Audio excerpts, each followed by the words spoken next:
This Wednesday and Thursday, the Saint Lucia Fire Service met with stakeholders to review the fire services legislation, the Fire Service Act, and to chart a way forward in formulating policies to guide the fire service's emergency response. This stakeholder consultation is subsequent to a critical review done last year of the legislative framework and operating procedures that govern and guide the fire service. So a few years ago, the Saint Lucia Fire Service and the Ministry of Home Affairs, Crime Prevention and Persons with Disabilities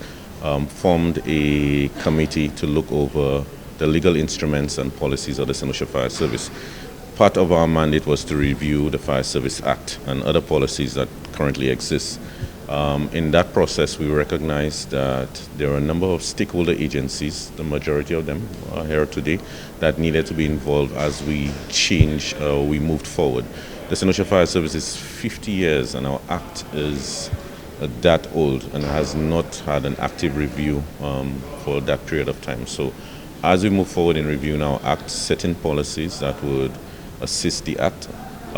we also recognize that we needed to get all our stakeholders involved. A myriad of agencies were represented and consulted with, coming from both the public and private sectors, including the Royal Saint Lucia Police Force and construction and aggregates companies. This was in an effort to ensure that in the legislative and policy reforms, no duties get duplicated across agencies, making for more clarity and efficiency in the responsibilities of the fire service and its counterpart agencies, such as the RSLPF, when responding to emergencies. There are a number of stakeholders that we are meeting with here this morning, even the Royal Saint Lucia Police Force, because you will appreciate that on a motor vehicular collision scene, that there are a number of stakeholders who come to the scene, whether it be Saint Lucia Fire Service for emergency, whether you have the police for traffic or for investigation of an offense, forensics if necessary. And so it is important that all these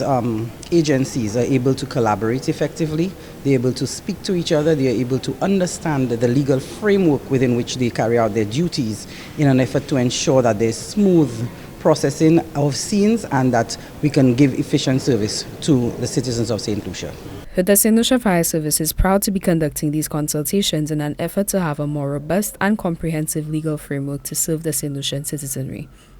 Saint Lucians in turn can look forward to a continuation of the excellent work that the fire service has been doing to save and protect people on island. For Choice News Now, I am Cianna Dalsan.